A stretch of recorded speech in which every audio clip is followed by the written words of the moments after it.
All right, welcome everybody around the world. Welcome to all my subscribers. Mic check, mic check. Okay, so today I have an astounding discovery, one of my greatest accomplishments, I think. And this, I believe, is on the highest level you could think of. This is not some little paltry, meaningless discovery. This is up there with, world-changing evidence. And I'm pretty sure this is completely solid evidence. I don't think there could be any comeback to this. So what I discovered was in my digging and prodding and studying that in the book of Daniel, and this is new. If you're familiar with my teachings and my videos and all of that, you'll know that I've talked about stuff like this before in the book of Daniel, but this is something new and uniquely different, completely different. And this evidence here is hands down proof that first Enoch was ancient canon and that it was used as a source material when Daniel wrote the book of Daniel. Okay.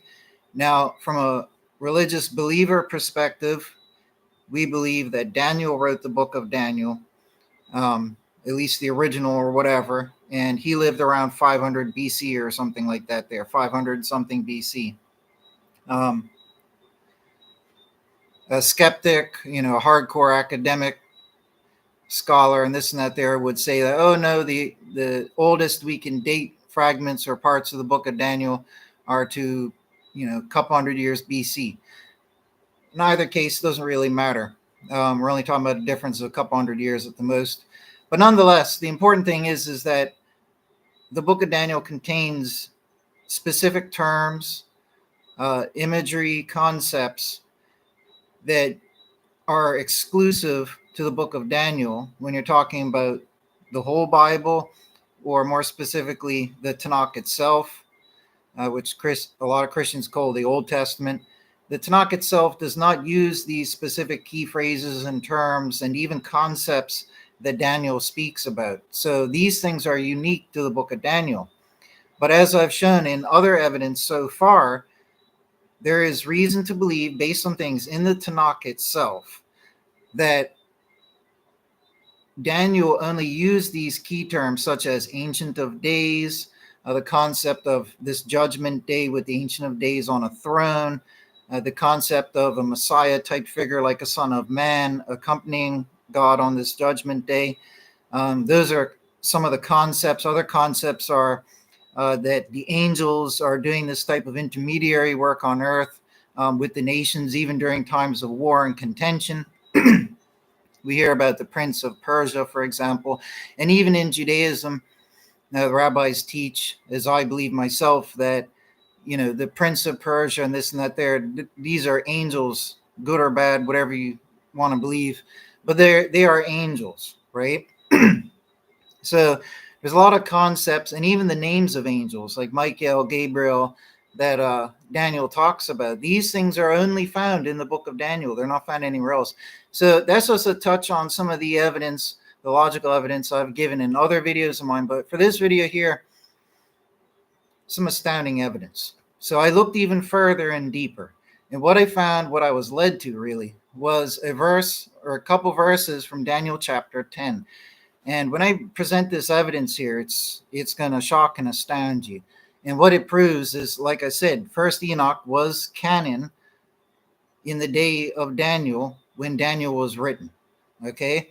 And as I've logically argued before, it couldn't have been a contemporary text that just showed up around the time of Daniel or was written around the time of Daniel or just before Daniel.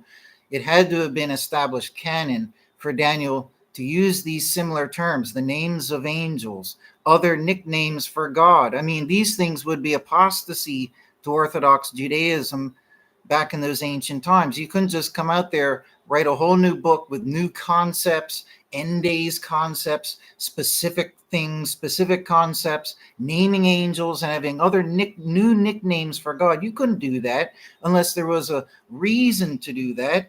And if such terms were found in canon texts of the time, then that would be a fair reason for Daniel to use those terms, right? So anyways, I've prepared a little document here, and because there's a lot of verse material to go over. So, in no particular order, I'm just going to read. Well, I'm going to read them in the order I have them here. But just hear me out on this here, right? So, I'm going to compare Tanakh to the book of Daniel. Sorry, I'm going to compare Daniel from the Tanakh to the book of First Enoch. And we're going to see some astounding things here. Okay. So, first off, I just want to say, because I'm making this video universal, it doesn't have a target audience of Judaism or Christianity. I'm just going to get this minor Christian point out of the way first for Christians who believe in the New Testament, because this is quick all by itself. Then the rest is entirely Daniel, Tanakh, and First Enoch. So I'll just get this little bit out of the way first. But for any Christians listening, some people, a lot of people out there in the world have said that the quote in the book of Jude, which verbatim, pretty much it's a verbatim quote from First Enoch, people have claimed that this is not sufficient evidence that the book of Enoch was canon. It's just they, believed imagery or concepts from it enough to quote it. This argument can be made, but this is just a little minor logical point that I want to make first, right? So Jude states that he is quoting from a prophecy that Enoch made. Right, so I'm going to read Jude 1:14. It says, "In prophecy also to these did the seventh from Adam, Enoch, saying, Lo, the Lord did come in his saintly myriads." Okay, so my point is, what Jude said is that prophecy also to these did the seventh from Adam, Enoch. So he's saying that Enoch gave prophecy, and he quoted the prophecy. Okay, so my logical statement is that Jude states he is quoting from a prophecy that Enoch made, meaning they regarded this quoted prophecy as part of prophecy which Enoch made. Thus, that first Enoch, which contains this prophecy, was held by them as canon, not as a new contemporary text or invention of the time. So, from a New Testament perspective, we have all reason to believe that first Enoch is canon and from Enoch himself in ancient times.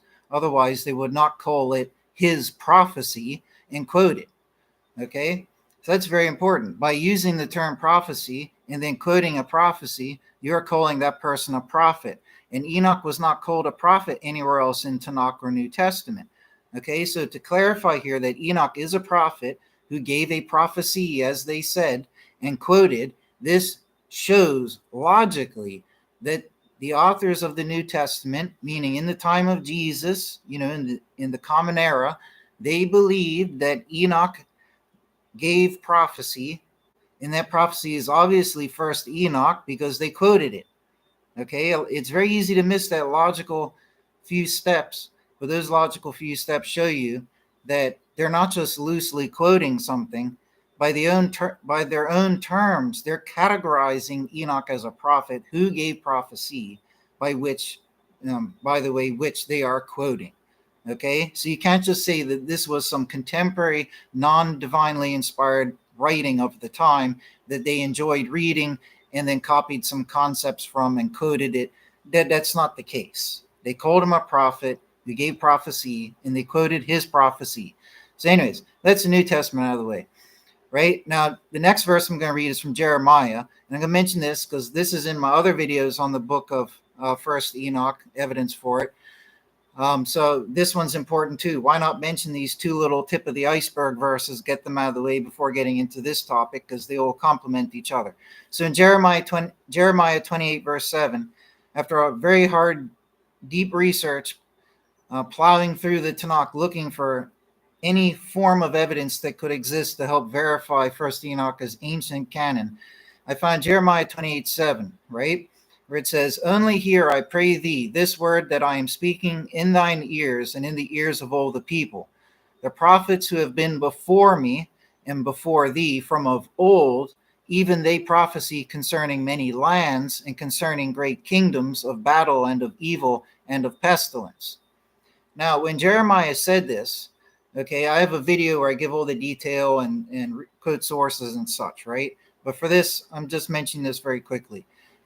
Jeremiah existed whatever time it was, 600 or 700 something BC. I can't remember exactly offhand. He was around the same time as most of the other Tanakh prophets, except for the more recent ones like Daniel and Malachi. Okay, a lot of them existed in that time period between 5, 6, and 700 BC. Okay, now I looked up the term old there in the Hebrew that was in the original text and looked at the other uses of that Hebrew term in the Tanakh, and it consistently showed support for the logical fact that when they use the word old there, meaning prophets of old, that they're talking about ancient times, not recent, not in a lifetime or two, i.e., not in the last 100 or 200 years, but ancient times would imply hundreds, but in most cases, thousands of years ago.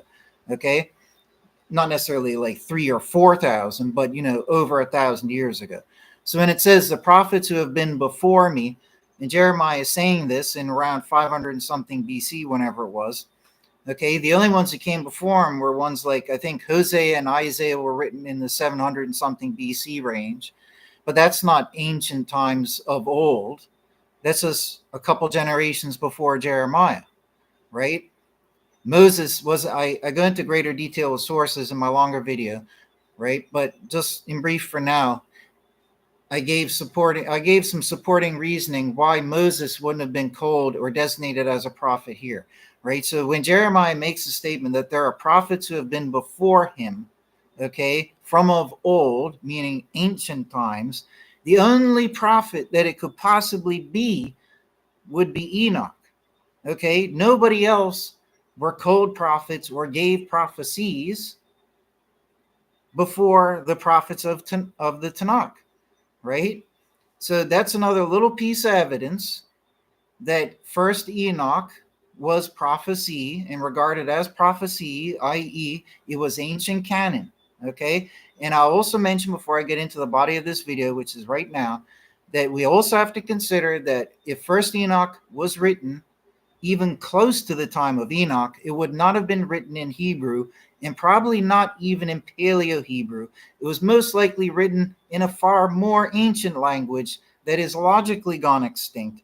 Even Paleo-Hebrew, which is what the Tanakh was originally written in, was going extinct around the time of Ezra. Okay? So, I mean, history shows this too. The Paleo-Hebrew stopped being used like around 400 or 500 BC, and less people spoke it and knew how to read it, and then ancient Hebrew started to take over. Okay, and there's very few scrolls and texts, such as from the Dead Sea Scrolls, which are the oldest, that are even written in Paleo-Hebrew. Okay, that's how old and past, old and gone that language is. But first Enoch would have been written in something much older. That's my point. Okay, so the copies of the first Enoch that we have from the Dead Sea Scrolls, these aren't ones from the time of Enoch, obviously. Nobody is here trying to say that, right? But we have to consider all these things because they're realistic. So very quickly, here's the evidence. Well, not very quickly, but let's get started. So in the book of Daniel, in chapter 10, verse 18, it starts, "And he addeth and striketh against me." This is the angel that appeared to Daniel, whichever angel it was. But this angel appeared to Daniel, was showing him a great vision. And similar to what we see in the book of First Enoch, when Enoch is receiving visions and messages from the angels, in similar fashion, he becomes weak. He goes down on his knees. He can't stand. He has no strength. And the angel has to, strengthen him somehow, put their hand on Daniel or Enoch to make them get up, right? It's the same type of pattern that we see in both. But that's a supremely minor point, right? But that's the context of what's happening here, right? So, "And he addeth and striketh against me." This is the angel against Daniel, "as the appearance of a man, and strengtheneth me. And he saith, Do not fear." This is the angel talking to Daniel. "Do not fear, O man greatly desired. Peace to thee. Be strong, yea, be strong. And when he speaketh with me, I have strengthened myself, and I say, Let my Lord speak, for thou hast strengthened me. And he saith, Hast thou known why I have come unto thee?" These are the two important verses. "And now I turn back to fight with the head of Persia. Yea, I am going forth, and lo, the head of Javan has come." This would have been Greece with Alexander. "But I declare to thee that which is noted down in the writing of truth, and there is not one strengthening himself with me concerning these, except Michael your head." Now, what I'm about to discuss is something that nobody else has discovered, as far as I'm aware. And this is quite earth-shattering. This is some pretty groundbreaking evidence here. And I had to go way outside the box to even conceive of something like this. But what it just said there in Daniel chapter 10 was, that the angel is saying to Daniel that this is noted down in the writing of truth. Now that term does not occur. It's not used anywhere else in the Tanakh. Anywhere. I don't even think in the whole Bible. Okay? This is a unique term. And I looked up all the examples in the Tanakh for the word write. Well, I didn't look it up again for write, but writing, writings, testimony, testimonies, tablets, tables, everything you could think of, exhaustively going through everything that I could think of. And there's nothing else that is even worded differently that is the writing of truth. So this is a reference to a text that we don't have in our canon right now. We don't really even know what it is. It's mysterious, but it's something outside of the Tanakh. Okay, and the angel tells Daniel that the stuff he's talking to Daniel about is noted down in the writing of truth. Now I thought to myself, what if the writing of truth was part of what first Enoch, is part of what Enoch prophesied, i.e. it's part of Enoch's prophecy. Okay? So going on that notion is how I made my discovery here, because these last two verses from that portion I read in Daniel 10, it says, I'll read it again, and he, the angel, saith, hast thou known why I have come to thee, and now I turn back to fight with the head of Persia. This would be the angel that's ruling over and controlling Persia at the time. And he says, yea, I am going forth, and lo, the head of Javan has come.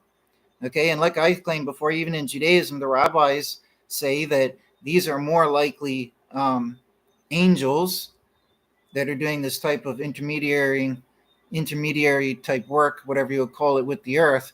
And it's not just talking about humans, right? So what the angel is described is something that we don't really see anywhere else in the Tanakh, especially in this specific scenario, how you have the head of Persia and then the head of Javan, which would be Greece. Okay, and then in the next verse, the angel says, but I declare to thee that which is noted down in the writing of truth. And there is not one strengthening himself with me concerning these, except Michael, your head. So the angel reveals that what he has told Daniel about, the angel fighting with the head of Persia and the head of Javan, that this stuff is written down in the writing of truth. But we know from the Tanakh that Daniel is the only book in the Tanakh to mention these concepts. So what other book could exist that talks about these concepts? Angels doing intermediary work between the heavens and the earth, whether good or bad angels. Angels such as, Christians would say it's the bad angels ruling Persia, but Judaism doesn't believe there are bad angels, within themselves. But I'm not getting into petty arguments, right? But it's about angels, right? Well, first Enoch is all about these type of concepts, right? But I wanted to find specifically where first Enoch talks about these type of things, and it is there in first Enoch, right? But continuing with what the angel said, so important concepts that are written down in the writing of truth are angels doing this intermediary work, and bad angels controlling bad nations, okay? Battling against the good angels of God. Okay, and these concepts, the angel says, are noted down in the writing of truth. And the other thing that he mentions is that there is not one strengthening himself with me, meaning there's nobody else who could join this battle with me because the adversaries are probably quite strong or whatever. He says there's not one strengthening himself with me concerning these except Michael, your head. Now we know from Daniel that Michael is the head of Israel. So Michael will be the good angel who works on behalf of Israel. Then you have the head of Persia, which would be the bad angel, working with Persia, and the head of Javan, Greece, who would be working with Greece. Okay? And this angel who's speaking to Daniel says, none of the other good angels can strengthen themselves with me against these ones, except Michael, your head, Israel's head. Okay? And as we all know, Michael is like the chief or the head angel of the archangels. Okay? So this is where it gets very interesting. If we go to 1 Enoch and read in chapter 40, verse 8 and 9, it says the following. It says, after this I besought the angel of peace who proceeded with me to explain all that was concealed. I said to him, who are those whom I have seen on the four sides, and whose words I have heard and written down. This is talking about in this heavenly vision. Enoch is seeing these four powerful angels who are tending to God and all of this. They seem to be four powerful ones, four archangels, right? And Enoch says, "Who are these whom I have seen on the four sides, and whose words I have heard and written down?" He replied, "The first is the merciful, the patient, the holy Michael. The second is he who presides over every suffering and every affliction of the sons of men, the holy Raphael. The third who presides over all that is powerful is Gabriel. And the fourth who presides over repentance and the hope of those who will inherit eternal life is Phanuel. These are the four angels of the Most High God, and their four voices, which at that time I heard."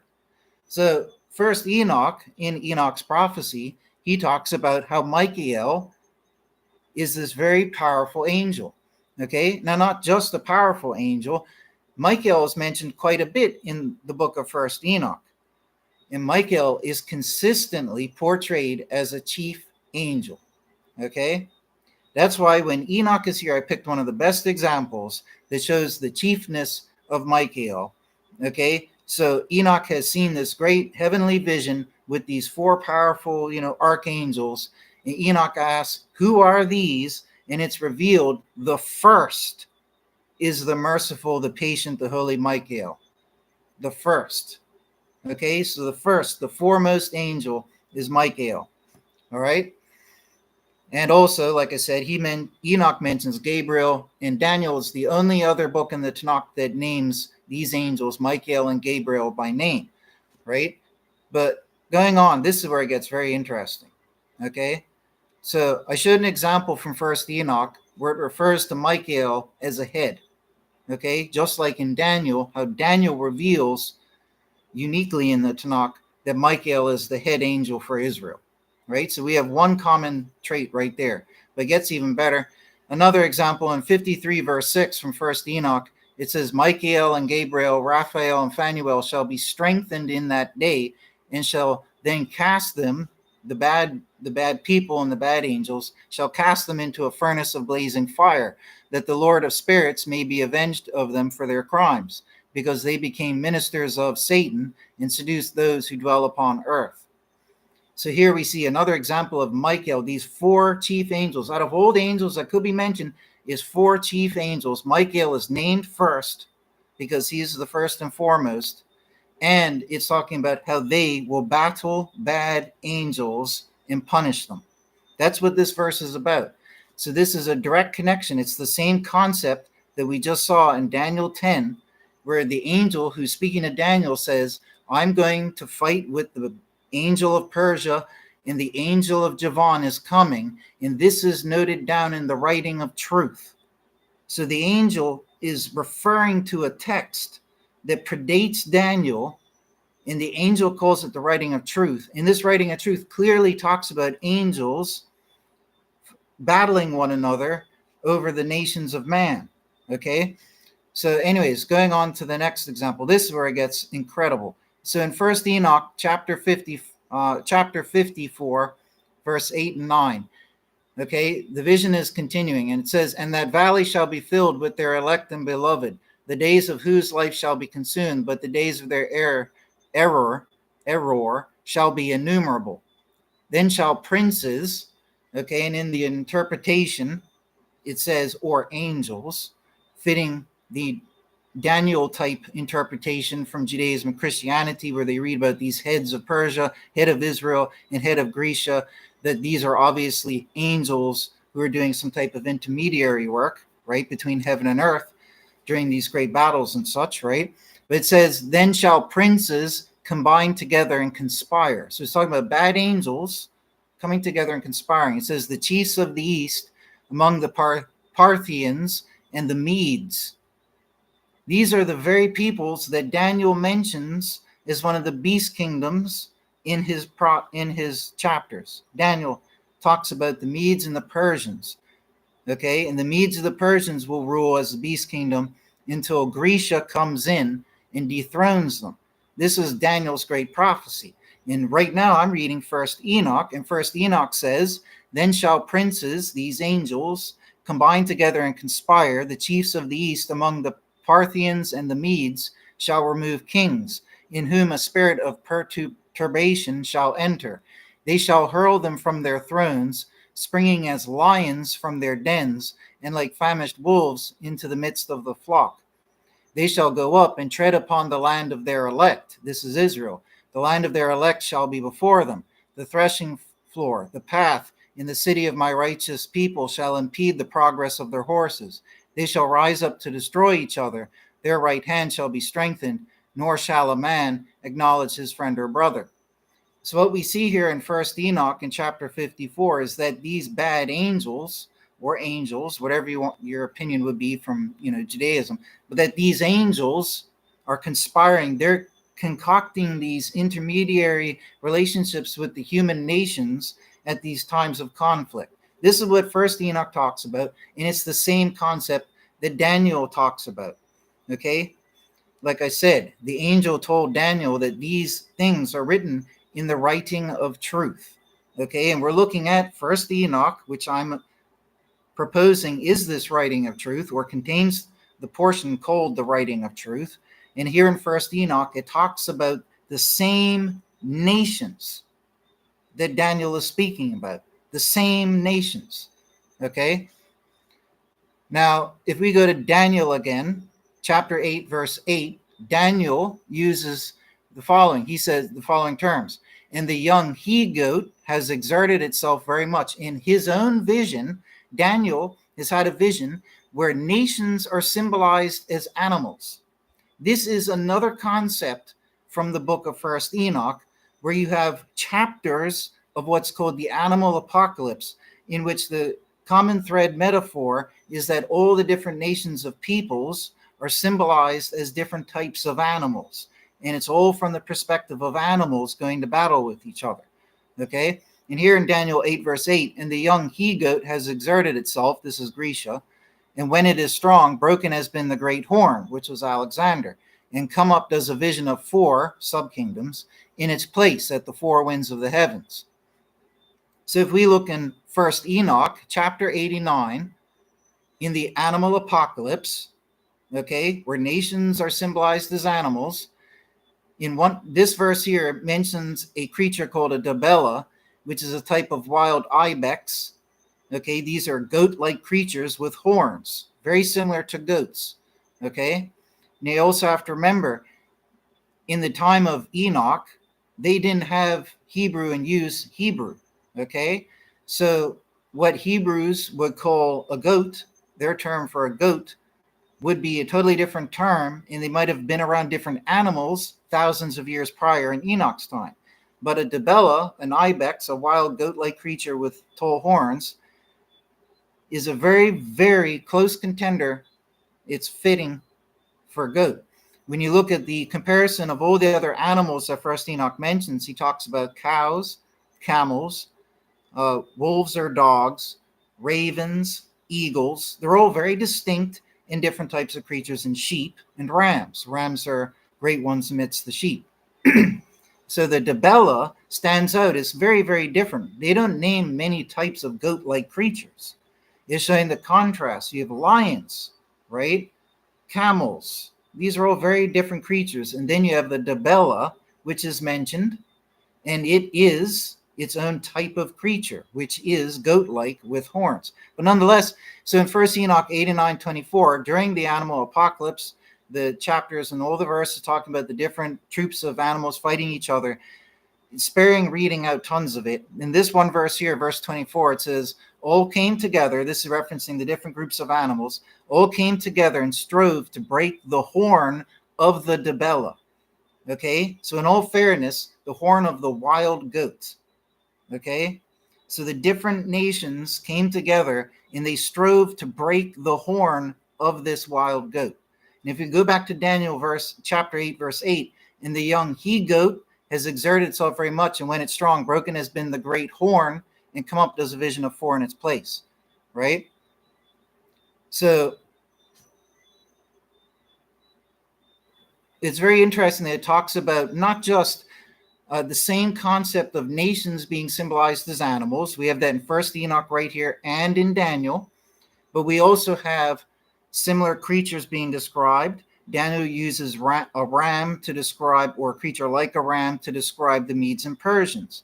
And he says that this he-goat will come in, do battle, and win. This he-goat is Grisha, as identified in the text. Okay? In the animal apocalypse of First Enoch, we have the same thing occurring. Okay? The different nations are trying to rise up and break the horn of the Dibella, but they couldn't at first because it was too powerful. Okay? Now, earlier actually, in First Enoch 88, verse 88, it talks about the fall of Babylon. It says, he sent also many others to them to testify, and with lamentations to exclaim against them. Again I saw, when some of them forsook the house of their Lord and his tower, wandering on all sides and growing blind. So it's talking about how Israel, would disobey God at this time before the fall to Babylon, right? I saw that the Lord of the sheep made a great, and Lord of the sheep is a reference to God. I looked up all the occurrences of Lord of the sheep in First Enoch, and it clearly is a reference to God himself. Okay? It's used in the context of the animal apocalypse because its usage in the animal apocalypse is that the animal apocalypse uses animal terms to describe all the various subjects. Okay? So to fit with that layout and context, God is portrayed as Lord of the sheep. Okay? So anyways, continuing, it says, I saw that the Lord of the sheep, God, made a great slaughter among them in their pasture. This would be the fall of Israel to the land of Babylon, until they cried out to him in consequence of that slaughter. Then he departed from the place of his habitation and left them in the power of lions, tigers, wolves, and hyenas, and in the power of foxes and of every beast. And the wild beasts began to tear them. So we have the book of Daniel, in which Daniel is visited by an angel in the same fashion as Enoch, and the angel reveals to Daniel what is an animal-styled apocalypse, which is the same thing that we see happening in First Enoch.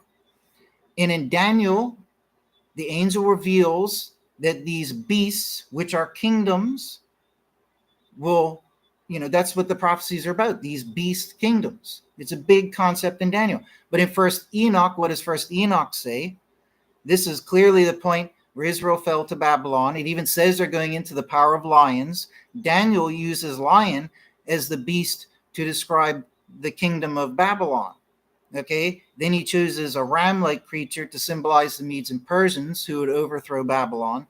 And then he uses a he-goat to describe Grisha, who will come in and overthrow the Medes and Persians. And if we look in First Enoch, what do we see? But the very same concept. Okay, we have Israel falling, going over into the power of lions. Lions is mentioned first in that lineup. Okay, and the wild beasts began to tear them. The beasts represent kingdoms in First Enoch and in Daniel, and we are clearly seeing it's the same concepts here. This is undeniable, right?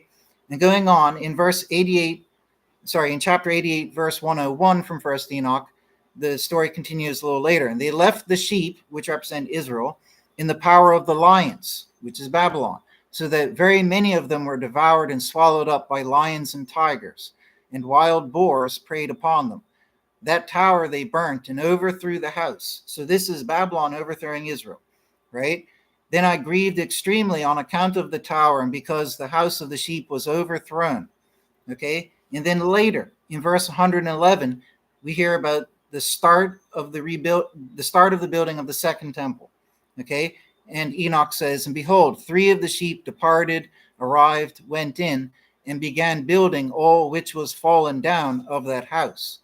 But the wild boars hindered them, although they prevailed not. Again, they began to build as before, and raised up that tower, which was called a lofty tower. Now, the next verses I want to read is from Enoch chapter 81, verse 2.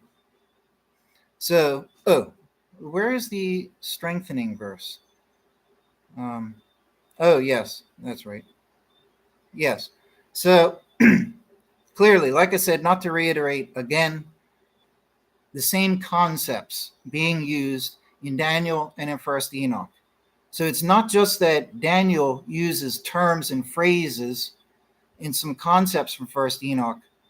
The very framework of what's happening in the book of Daniel is the very same framework from First Enoch. An angel coming to the individual, revealing a prophecy about nations and battles and angels, and all of this is clearly shared by the two.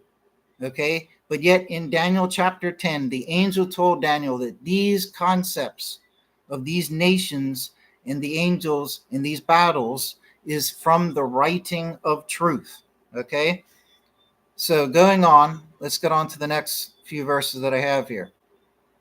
So in Enoch 81 verse 2, it says, "Preserve, my son Methuselah, the books written by your father, that you may reveal them to future generations." So if First Enoch is the real deal, then this would give, if you have read First Enoch, you'll know that many different books were being referenced in the book of First Enoch. So Enoch wrote things, I think others, not just Enoch, wrote things that are quoted or read in First Enoch. Okay, so there's more than just one book. Now, but anyways, so preserve, my son Methuselah, the books written by your father, that you may reveal them to future generations. So First Enoch is the real deal. If it is, then this verse here will be quite revealing, because it would indicate that it's going to be preserved for future generations. And in 89 verse 30, it says, "Upon this sat the Lord of the sheep, who received all the sealed books." Now, I had looked up the term book and books and writings in First Enoch as well, not just in the Tanakh, as part of my mega study for this. And I included all the important verses here. There's 5 of them when it talks about books in First Enoch, right? So the Lord of the sheep received all the sealed books. This is a concept that we see, I think it's in the Tanakh, but it's definitely in the New Testament, right? And in the New Testament, it talks about how the Lamb was the only one able to open the seals before the throne of God when the books are brought to him. But I think it might even be in the book of Daniel, where it says that the books were opened before God when the great throne judgment comes, right? But anyways, going on. In Enoch 104 verse 8, it says, "Evil things they shall utter falsehood, execute great undertakings, and compose books in their own words. But when they shall write all of my words," meaning Enoch, "correctly in their own languages." So he's talking about how over time people will be writing different books. Some of them will be bogus books. But somehow, faithfully in God, the words of Enoch will pass down over time. So in Enoch 104 verse 10, it says, "Another mystery also I point out to the righteous and the wise, shall be given books of joy, of integrity, and of great wisdom. To them shall books be given in which they shall believe." So if First Enoch is the real deal, it would have been written over 1,000 years before Moses. So before any of the books of the Tanakh. Okay, so if First Enoch is the real deal and all of this is legitimate, the claims, the claims and what is being said, then this would be Enoch foretelling that the Tanakh is going to be written, calling it books of joy, integrity, and of great wisdom, right? Anyways, in Enoch 105 verse 21, it says, "Wait until sin pass away, for their name shall be blotted out of the holy books. Their seed shall be destroyed, and their spirit slain. They shall cry out and lament in the invisible waste, and in the bottomless fire shall they burn there." So again, in this mention of books, it talks about holy books and names being blotted out of. So that concept from First Enoch is something that we see in the Tanakh, in Old and New Testament, and in New Testament, where the names of the righteous are written in God's books. Those who are disobedient are written in the books. The bad ones will be blotted out of the holy books, the book of life. These are concepts that we see in the Tanakh as well. And so, just scrolling back up here. So overall, in conclusion, Daniel chapter 10, starting from verse 18, clearly shows that when Daniel wrote his book, that he was being told about the writing of truth. And clearly Daniel had been told enough about it, or it was an actual canon text of the time. It had to be one of the two, because Daniel is not just quoting terms, phrases, and quoting concepts from First Enoch. He's not just doing that, but he's also utilizing entire frameworks and concepts for the frameworks of his own prophecies. Daniel has heavily relied on First Enoch when he wrote the book of Daniel. Clearly, you got the names of angels, terms and names for God, the end days eschatology, okay? Concepts of angels, good and bad, fighting, over nations of man. Animal metaphors where nations are called certain animals, and it's a great apocalypse of nation versus nation in a chronological order of what will happen in these battles. This is what Daniel and First Enoch all share. And clearly, Daniel had to be referring to the book of Enoch when he wrote his book of Daniel. I think the evidence speaks for itself. But the amazing thing, like I showed, is right there in verse 21 from chapter 10, or verse 20, whichever it is. The writing of truth. Okay? The writing of truth. What could this writing of truth be? The writing of truth, if you read the context of Daniel 10 there, the writing of truth is where the angel is revealed to Daniel, the angels and the nations battling. Okay, good and bad angels fighting each other over nations of man. How the bad angels are controlling nations of man. Okay, and mentioning Michael the head. These are the concepts that are the subject of the context. And it says that these things, but I declare to thee that which is noted down in the writing of the truth. Okay, and he says, and there is not one strengthening himself with me except Michael your head. Sorry, concerning these, except Michael your head. So he's clearly referring to text outside of the other Tanakh books. He's called it the writing of truth that includes all of these matters. And First Enoch is the only book that does and did. Okay, and the beauty of it is right after he says writing of truth, he says, and there is not one strengthening himself with me concerning these except Michael your head. And one of the examples I had from Michael here in First Enoch 53 verse 6, when it's talking about how the angels, the good angels, being led by Michael, will punish and go against and punish the bad angels. It says Michael and Gabriel, Raphael and Phanuel shall be strengthened in that day, and will cast them, the bad angels, into a furnace of blazing fire. So First Enoch 53 is about good angels versus bad angels, the good angels being led by Michael, and they are being strengthened in that day. And in Daniel chapter 10, the angel tells Daniel, I declare to thee that which is written, which is noted down in the writing of truth, and there is not one strengthening himself with me concerning these, except Michael your head. I mean, clearly, Daniel knew the book of First Enoch, and clearly, he held it as canon. Okay? The book of Daniel is canon, and if the book of Daniel is canon, then First Enoch must be canon. Okay? And not only that, but First Enoch must be the writing of truth that Daniel was told about. Okay, so that's the great conclusion for this video. I hope you all enjoyed it. But anyways, this is fantastic evidence, undeniable evidence that First Enoch is canon. Okay, and because of that, there are tremendous implications. Because if First Enoch is canon, and if it's the real deal, even if what we have has been watered down a bit through translation, it doesn't change the fact that First Enoch talks about great, highly detailed concepts and scenarios, which, if true canon, make a huge difference in our understanding of things. Okay, unless you already believed First Enoch.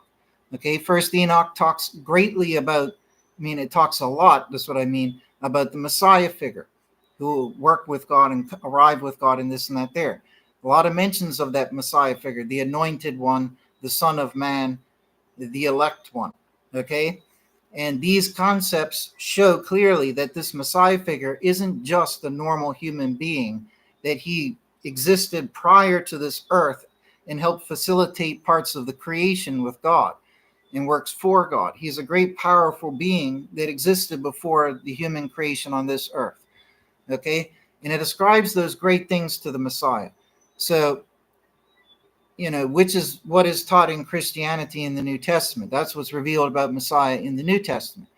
Okay, and my argument will be is that in Tanakh times, in the times that we read about in the Tanakh, in the times of these prophets and patriarchs of old, they had the book of First Enoch. That's my argument. And if they had it, even if just oral tradition, they had those concepts as canon concepts in their mind, so that when it came to Daniel in around 500 BC or so, he likewise held those canon concepts as canon and wrote like he did so. Okay. Someone could mention, well, why doesn't the rest of the Tanakh use such concepts? Well, there are similar concepts in the Tanakh. I go over that in my longer video that's on my channel, and I showed how most of or all of the books of the Tanakh quote the book of First Enoch. Okay, so if you combine all the evidence from those other videos that I've already made on First Enoch in conjunction with this new discovery that I made, we can see that because First Enoch is more concretely proven based on the evidence I showed today, that all the times Tanakh quotes First Enoch, it's that way around. It's Tanakh being written after First Enoch, and it was Tanakh quoting First Enoch. It wasn't that First Enoch was written by the greatest charlatan author that ever existed, who could draw quotes in, shifted translation and slight differences and be so artistic about it to make it plausible from all different books of the Tanakh and put it into a fake work of First Enoch.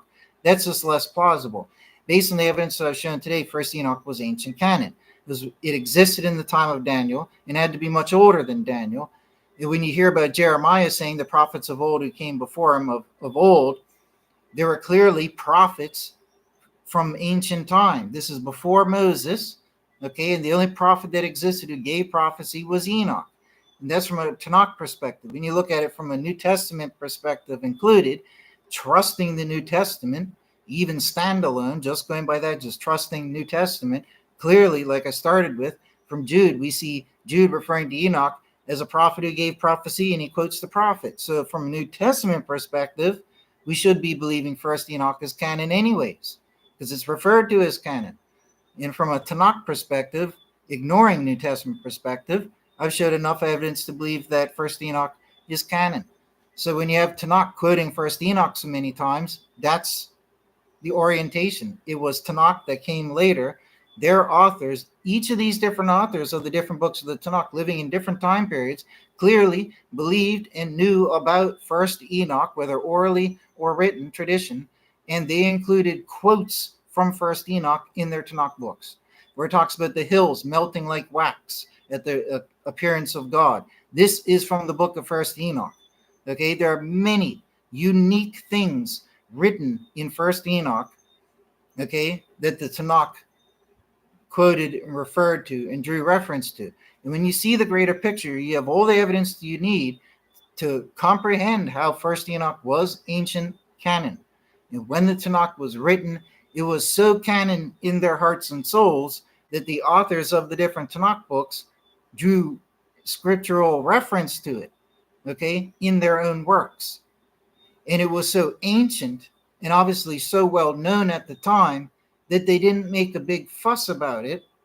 It had been so ingrained into their beliefs in those ancient times that they didn't need to profess, oh, I am quoting from the book of First Enoch. By them just loosely quoting First Enoch, how the hills will melt at wax, like wax when God sets down, from the heavens and this and that there. That's a direct illustrative quote from a very unique and specific verse in First Enoch.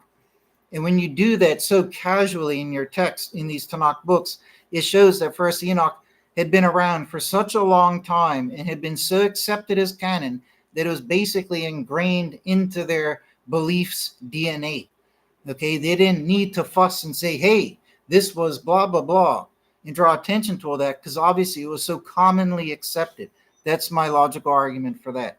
Okay, because for First Enoch to come out as a work of a charlatan, it will require so much work for them to go and actually be doing it the other orientation, which is if First Enoch was written after all the Tanakh books, it would have to be written after all of them, because almost all the Tanakh books have these quotes from First Enoch. So if First Enoch is fake, it would have to be written after all of the Tanakh books, which would place it a few hundred years BC. The only problem is, like I've shown, Daniel clearly knew about First Enoch. Okay, so First Enoch had to have been written at least around the time of Daniel, if not older. So it is logically impossible that a charlatan wrote First Enoch and tried to make it super convincing by pulling all these quotes randomly from Tanakh books. It's impossible that anybody could do that, because they would have to wait till like 400 or 300 BC, once all the material is written, to then go. I mean, Malachi, for example, Malachi talks about when God comes to the earth, it'll be like a day of a great furnace, and this and that there. So even with Malachi and the later prophets, the charlatan would have to wait until all those Tanakh books are written to then start his grand book of fakery. This would place the fake book around 300 BC or so. The only problem is that the book of Daniel obviously used the book of First Enoch in its imagery and everything, like I showed in this video. So clearly First Enoch is older than Daniel. Okay, so it cannot be the work of a charlatan. It's just absolutely impossible. Absolutely impossible. So, but anyways, folks, and it has been found in the Dead Sea Scrolls. So it is definitely 200 or 300 or 400 BC. That much has been proven. Okay. And if a charlatan wrote this fake book and it was First Enoch, a couple hundred years BC, it just turned up because it's a book of fakery and it wasn't written by Enoch. If that's so true, then how did it make its way into the Dead Sea Scrolls? In this Orthodox community who so carefully kept all the other canon books of the Tanakh, and you got First Enoch in there with it, but yet you got the skeptics today saying First Enoch isn't canon and that it never was canon in ancient times. Well, no, I'm sorry, it was canon based on all this evidence, and that's why those people who are so strict in protecting the scriptures protected First Enoch along with all the other books of Tanakh, thereby proving the true canon of Tanakh. Okay? You know, there are other tablets and scrolls and this and that there, but First Enoch professes to be by Enoch and a book of prophecy to be recorded for all generations. If you go and look at some of the other Qumran scrolls and fragments, these aren't great works like that. They themselves don't describe, the works themselves don't title or describe themselves as such great works that would be part of a canon. People did write lots of other things. For example, you find the scroll of Isaiah. When you read that, even in the Dead Sea Scrolls, if you're one of the archaeologists or whatever who discovered it, and you're reading this scroll of Isaiah, you would understand that this is a great work by a prophet. It's his prophecy, it's his writing. This isn't just some random tablet or scroll talking about various, concepts and interpretations of things like midrashes. So yeah, there's a lot of other, scrolls and fragments out there that aren't part of the accepted canon. But also, I pointed out before that the Tanakh itself quotes many books that are no longer in the Tanakh. So in all fairness, I think the biblical canon used to be bigger. There used to be other books that are part of the ancient canon. That's just quite simply it. And in the Dead Sea Scrolls, a lot of the scrolls and fragments haven't been deciphered yet, put together, or even, I don't know the number, the percentage of how far they've gotten out of all of them. But you can't even access probably 90% of the scrolls. A lot of them are in the hands of private collectors. There's a lot of things that we don't know. The biblical canon could have been quite larger in more ancient times, right? It could have been, and based on the Dead Sea Scroll discovery, it could very well have been. But my point is that not everything in the Dead Sea Scrolls is canon. It's not, you can't say, because it was found in the Dead Sea Scroll cave, that it's part of the biblical canon, right? My argument is that for a work to be part of the biblical canon, it has to be, in that sense, written as a book to be in the biblical canon, i.e., by a patriarch, a prophet, and the word that they spoke for it to be written, like the book of Ezekiel, the book of Isaiah, the book of Daniel, right? The book of Jeremiah, right? The books of Moses, in that fashion, right? So anyways, that's it for today, but let me know what you think in the comment section. Anyways, take care, folks. God bless.